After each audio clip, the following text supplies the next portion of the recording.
Thank you all for joining me for Secure Act 2.0 and your retirement plan. I'm Garrett Boyd, financial advisor with Northwest Financial Advisors, a subsidiary of Northwest Capital Management and a wholly owned subsidiary of Northwest Federal Credit Union.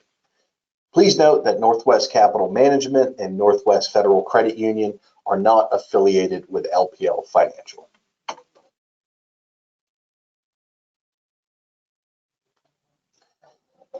So just a few compliance items before we begin. I want to be clear that this presentation is general in nature and will not address every single aspect about retirement. If there are questions after this webinar, feel free to reach out to me directly and we can schedule a one-on-one consultation. So Secure Act 2.0 was signed into law on December 29th of 2022. The legislation enhances the Secure Act of 2019 by adding several provisions really aimed at promoting retirement savings for Americans. Today I'm going to dive into a few of the more important provisions for employers and investors. And as you can see here, Secure stands for the Setting Every Community Up for Retirement Enhancement Act. So acts of Congress are constantly changing how we address tax planning. And here's a look at where Congress stands as the dust from the 2022 midterm election settled. Now, while Republicans made gains to control the House, the Democrats did net one seat for a 51-49 edge in the Senate. As you can see on this presentation, we do have 49 Republicans in the Senate and 48 Democrats. I do want to note that there are currently 3 independents in the Senate, but all 3 of those independents do caucus with the Democrats, ultimately giving them the 51-49 majority in the Senate. Now, due to a split Congress, we're really not expecting any major legislation during this session. So here is a timeline of key provisions of the Secure Act 2.0. There are actually 90 separate provisions in total. We don't have time to go into detail on every one of them. We actually won't have time to go into detail on each one of these today, but we will certainly expand on a few in the next few slides here. So if you see, 2023, 24, and 25, that is where the bulk of these provisions go into effect. And then down the road, 2033, we are going to see an increase of the RMD age to 75. So back on RMD age, so the original Secure Act of 2019 raised the RMD age from 70 and a half to age 70, which was effective in 2020. And the new law further extends the RMD age to 73 in 2023, and eventually all the way up to age 75 in 2033. For those folks who aren't familiar with RMD, it is a required minimum distribution. So think of a traditional 401k plan or a traditional TSP plan. All of that money is growing tax deferred. So you never paid taxes on that when you contributed to those accounts. There is a day when the government and Uncle Sam want to collect taxes on that money. So that's why they have implemented required minimum distributions. So they actually force you to take a distribution and essentially pay those taxes back to Uncle Sam. So the main focus and really the major element in regarding Secure Act 2.0 is to increase individual retirement savings. And the bill addresses this in several ways by allowing additional catch-up contributions within retirement plans like 401ks or TSPs at ages 60, 61, 62, and 63. Now, the additional contribution is the greater of either $10,000 or 150% of the catch-up contribution that is in place for 2025. Now, the current catch-up contribution for those folks that are age 50 and up is $7,500, If you are not 50 yet, your max annual contribution is $22,500. So you combine the $22,500 with the $7,500 for those folks above 50, you are getting $30,000 in contributions allowed within these employer-sponsored plans. So it'll be nice to see additional contribution limits added next year. And moving on here. So this has really been by far my favorite provision that they added in Secure Act 2.0. And really in an effort to provide more flexibility and promote the use of 529 accounts, the new law allows unused 529 funds to be transferred to a Roth IRA in the name of the beneficiary. Now, while annual IRA contribution limits do apply, which was currently $6,500 for 2023, and compensation is required, the normal income limits to determine if someone is eligible to make a Roth IRA contribution is waived. For 2023, income phase-outs apply to taxpayers making a Roth IRA contribution, beginning at $138,000 for single tax filers and $218,000 for married couples filing a joint tax return. There is, however, a lifetime limit of $35,000 for moving these assets from a 529 to a Roth IRA, and the 529 must be open for at least 15 years. Now, currently, it is unclear if changing the beneficiary on the 529 or changing plans would result in resetting of the 15-year clock. Now, if I look at this from a legacy planning perspective, think if you're a parent, a grandparent, and you've been trying to help save for college for a kid or a grandkid. Well, this can really jumpstart their retirement savings, and you're now in a comfortable spot where you can overfund these college savings plans and be able to jumpstart the beneficiaries' retirement savings. I actually did a couple calculations just to kind of give you, an idea of what this ultimately could mean for the beneficiary over time. So what I did is, say the individual, the beneficiary, graduated college at age 22, they were able to get a $35,000 transfer into a Roth. If they did not touch this and just invested in the S&P 500, what I did want to put it in today's dollars, so I did adjust this number for inflation. But by age 62, they would have $360,000 in non-taxable retirement savings. Now, I went a step further, and the current maximum separate Roth IRA contribution limits for 2023 is $6,500. So what I did is, we take that same initial $35,000 at age 22, keep that invested for 40 years just in the S&P 500, and limit and adjust for inflation, of course. So this would be in today's dollars. That result at age 62 is $1,365,000. Imagine having that to start just from a just from a Roth benefit, entirely tax-free. If you really want to be remembered from a legacy standpoint, I know that I would be thrilled if my parents or grandparents, were capable of jump-starting my Roth retirement savings. So here are a few other key provisions. The expansion of Roth accounts. Previously, you weren't able to contribute a Roth portion within a SEP IRA or a simple IRA. This enhancement has been made to include those.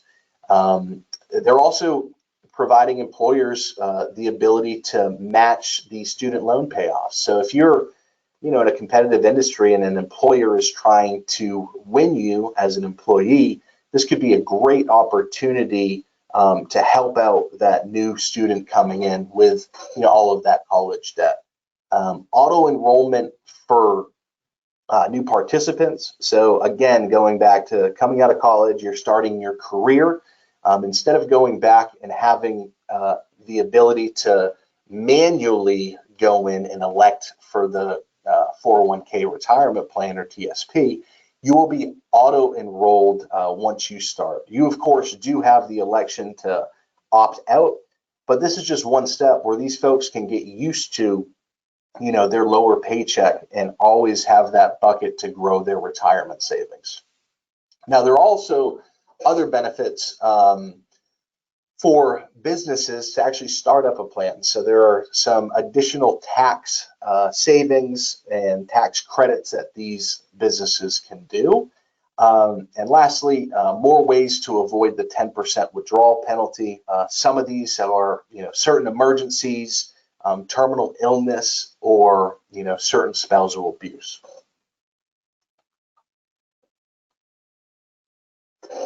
And here's some, you know, just specifically talking about Secure Act 2.0, some of the planning considerations that we think are the most important. We highlighted a number of these, but this is just mainly to summarize. But donating funds to charities using QCDs, or what's other known as a qualified charitable donation. So what you can do is you can actually take your RMD from your qualified retirement plan and do a charitable contribution to that entity, so you don't have the tax liability. We talked about the plan participants age 60 and older having the additional catch-up, Roth employer match, which is exciting.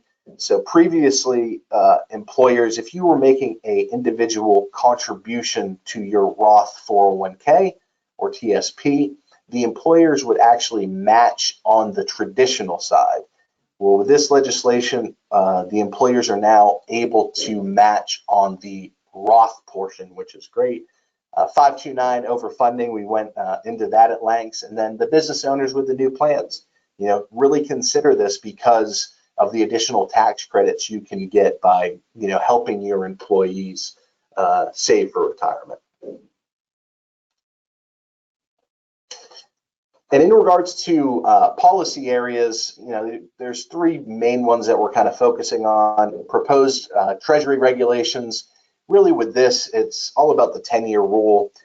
You can, for inherited IRAs, you can no longer stretch those distributions out over a certain period. You have to take the distributions for non-spousal inherited IRAs within 10 years. But this looks different, right? You could take, say you have a large windfall year, you don't want to take huge RMDs during that year because it could throw your tax bracket out of whack. So that's something we're looking at. Longer term on the tax policy, we will get into that in the next slide here when we go into Tax Cut and Jobs Act.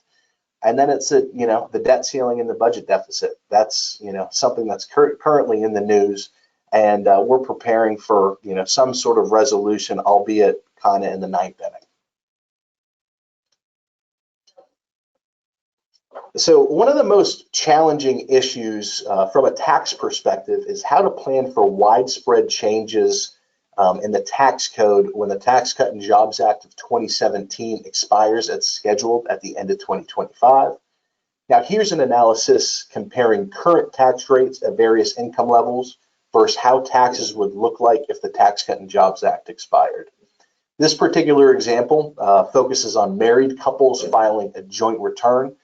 As you can see from this chart here, I like to highlight the difference tab on the far right in the bracket there.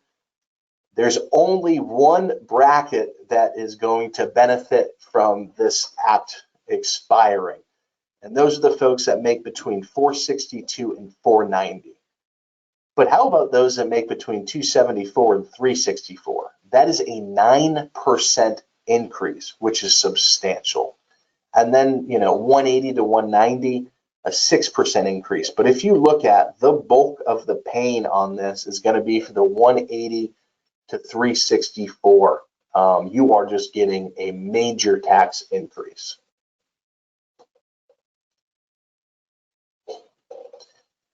So along with, you know, part of the Tax Cut and Jobs Act is some of the tax provisions included in that act. Now, we won't go through every one of these, but you're probably sitting with your accountant over the past couple of years, and most of you are taking the standard deduction because it's so high. It's currently $27,700. So you're not getting credit for all of those deductions or write-offs that you've historically taken in the past because the standard deduction is so high at this point. State and local tax, SALT, that is currently capped at $10,000. No cap does apply after Tax Cut and Jobs Act expires. Mortgage interest deduction is going up to $1 million. Child tax credit, which we've been comfortable, with, especially those parents, that gets cut in half with income phase outs. And then the big one is the estate and gift tax lifetime exclusion limit. That's going to be roughly cut in half from around 13 million just to around a little over 6. So a lot of changes are going into force here, and we'll feel these in many different ways. So here are some financial planning themes for 2023. Because of the Tax Cut and Jobs Act, we're really emphasizing Roth conversions to mitigate the risk of the higher taxes in the future. So what we're doing is we're locking in paying the taxes now. We really have about 3 years to do this, 23, 24, and 25, before these taxes eventually go up, and it won't be as beneficial to do Roth conversions as it currently is now. Gifting strategies, we did mention the lifetime gift exclusion amount, currently around 13 million, will be roughly cut in half. And then planning for that 10-year rule on inherited non-spousal retirement accounts. And that's just being flexible with the RMDs that you are going to be taking. We can spread them out evenly during that time if you have a level set of income, or it might be beneficial to take more distributions in 1 year versus the other. So even though we focused on the impact to Secure Act 2.0 on retirement today, we at Northwest Financial Advisors look at all aspects of a client's financial life. We help you address both your short and long-term needs and small and large goals. As fiduciary advisors, our focus is on your life and helping you effectively navigate your unique financial journey. Rather than simply wishing your dreams come true, careful planning can help your dreams become reality. Now, what you're looking at on the chart here, this is what we call our financial circle of life. It is evenly split up into, each has an even piece of pie per se. But I want to emphasize that everyone's situation or financial situation is different. And those pieces of pie, could be bigger or could be smaller. It's all really reliant on your financial situation. Holistic wealth management really starts with understanding and defining your needs and goals. Now, this chart really highlights some of the major purchases Americans make and how much they cost. Retirement is typically the largest and most important financial goal. So it's critical to have the information you need to make good retirement income planning decisions. Now, after talking with you, we take your information and enter it into our secure contemporary financial planning software. The software enables us to provide you with a documented visual probability of success, or really your ability to reach your goals based on your current situation and what you are doing right now. From there, we can see if adjustments should be made to increase the likelihood of achieving your future goals.